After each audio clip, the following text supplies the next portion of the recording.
Hey there guys, alright, today we are back with some more geography now. This time we're on to Burkina Faso, country in Africa. Before we dive into the video though, make sure you go check out the link to the Discord down below in the description box or in the pinned comment. And go ahead and join in and come hang out.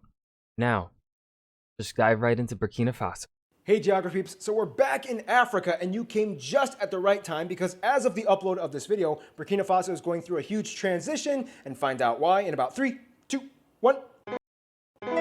I have a sneaking suspicion that Burkina Faso is no longer undergoing this moment or whatever he just said. I don't.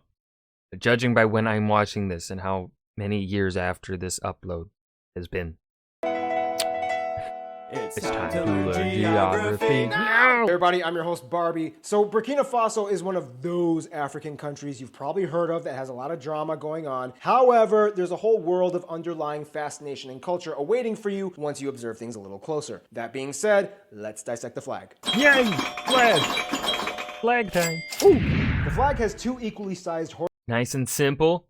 Star right in the center.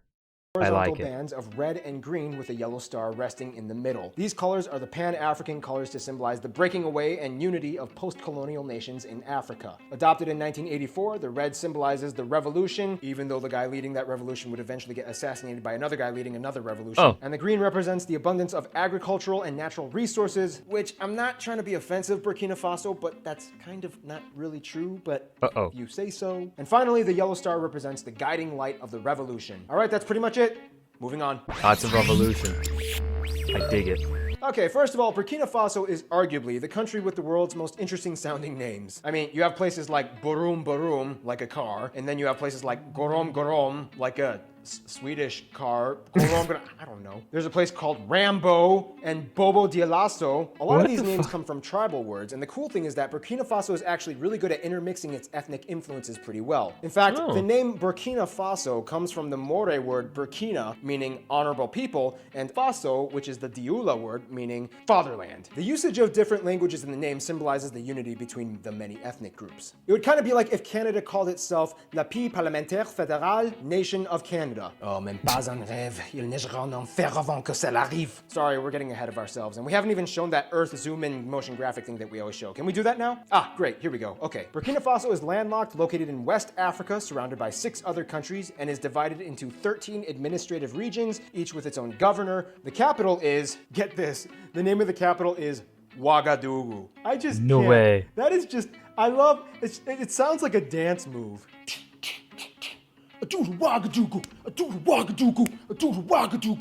Barbie. Oh yeah, I gotta teach you guys geography or something like that. Burkina Faso's old name actually used to be Upper Volta, or French Upper Volta when it was part of the French Empire, named after the 3 Volta rivers, the black, the red, and the white Voltas, which also would explain the former flag. You might ask, well, if it was called Upper Volta, then where was Wait, that looked a lot like German flag.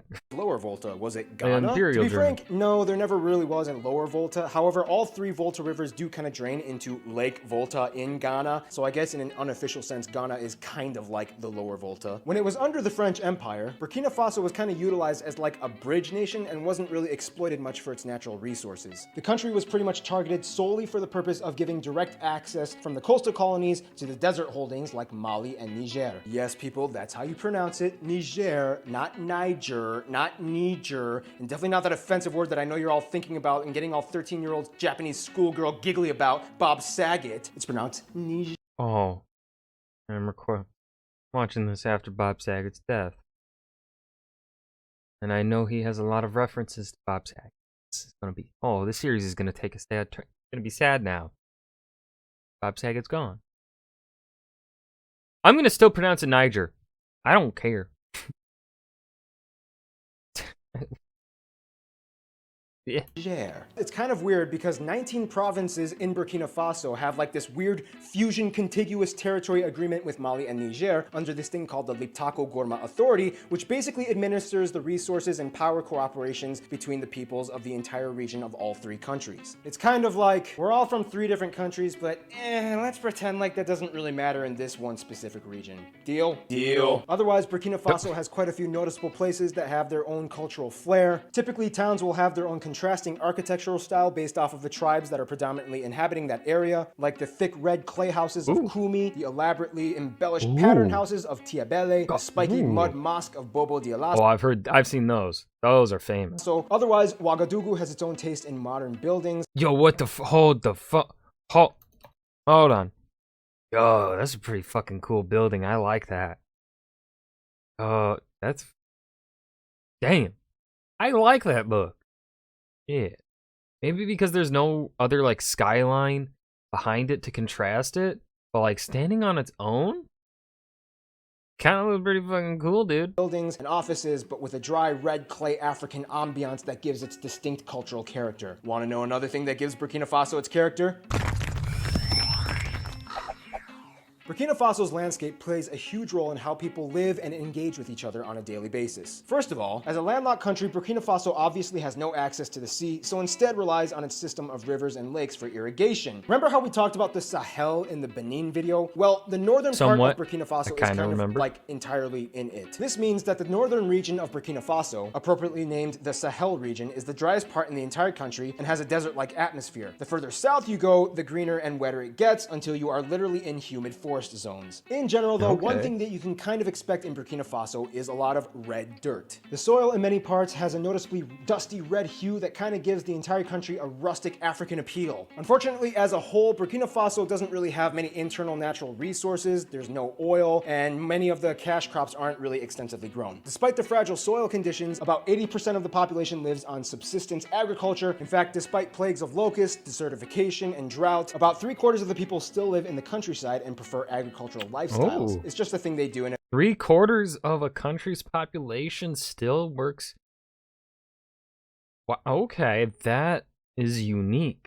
I've been doing for centuries. I think that's the first one so far, isn't it? That's the first country that has a majority of the population not living in like cities, right? French colonial administrator R. de la Vignette wrote in 1946 that we came from industrialized Europe where factories are joyless affairs and found people who work to music. Typically, drummers still accompany farmers in Burkina Faso to this very day. The most Hold on. I'm no farmer. I'm gonna be honest.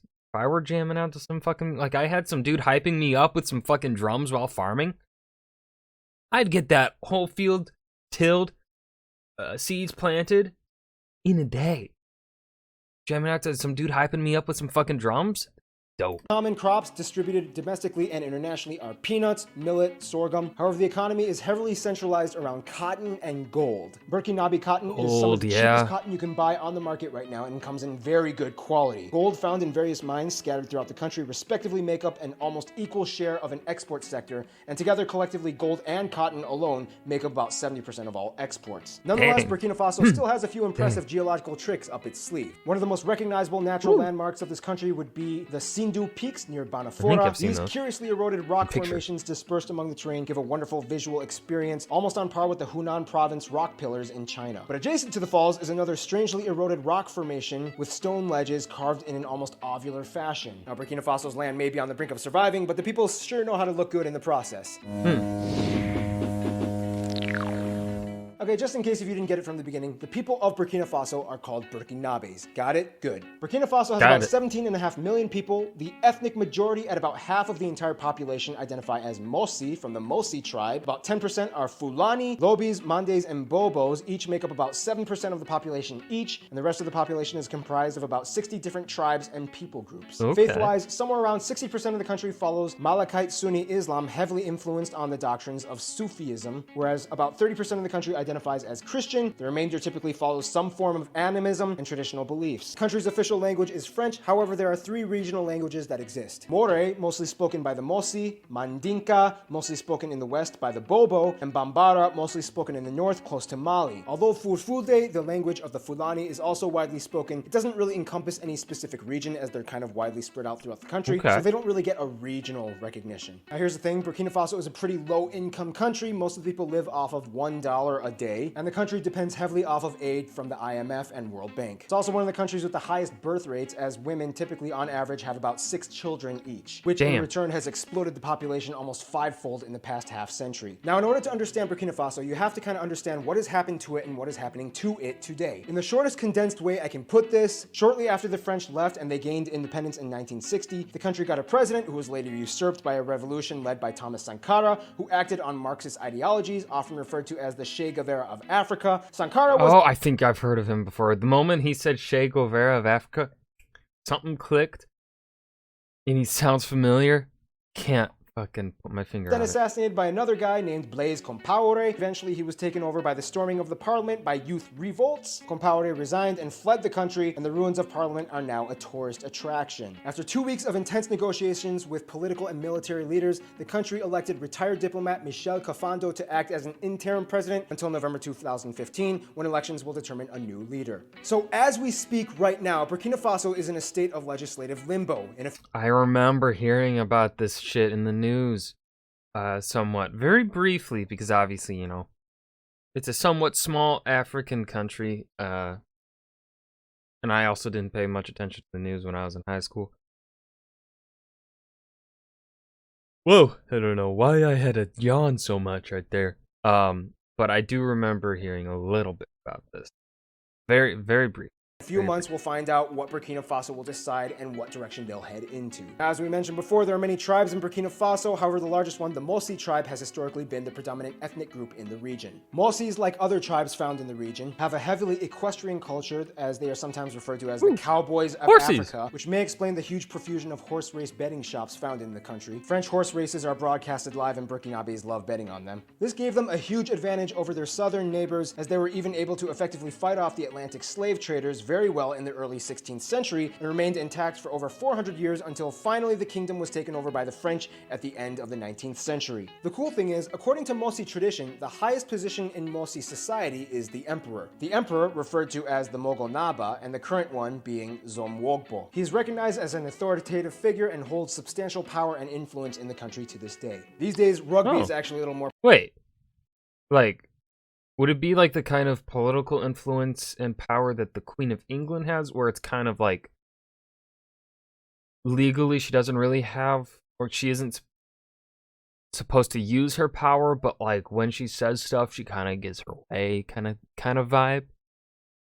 You know, like that kind of thing? Or is it kind of more like more laid back kind of rule monarchy, kind of like the Scandinavian countries, where they are definitely democratic and legislative powers have the authority, but they still just have like a figurehead that's there? I don't know. More popular than soccer, especially since Fulgence Ouedraogo was drafted into Montpellier Hérault RC rugby team. He's kind of like a local hero, and since then, Burkinabes have Damn, that swapped dude had kicking big thighs. for tackling. I'm jealous. Sounds like every roommate situation I've been in. Now let's find out who else Burkina Faso likes to kick, tackle, or hug.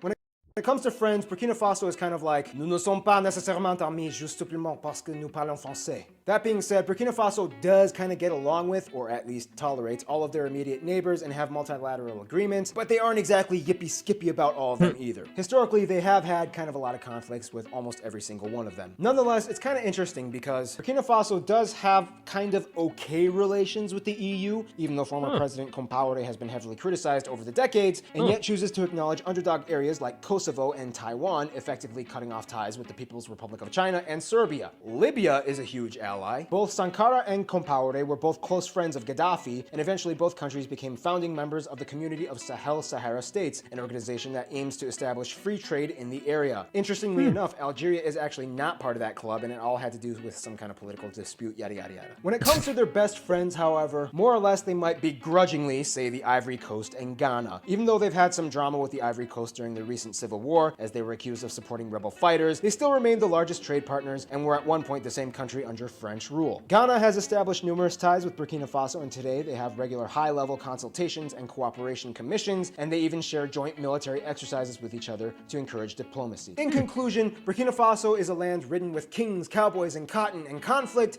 and right now they're in a very tense moment of transition. Burkina Faso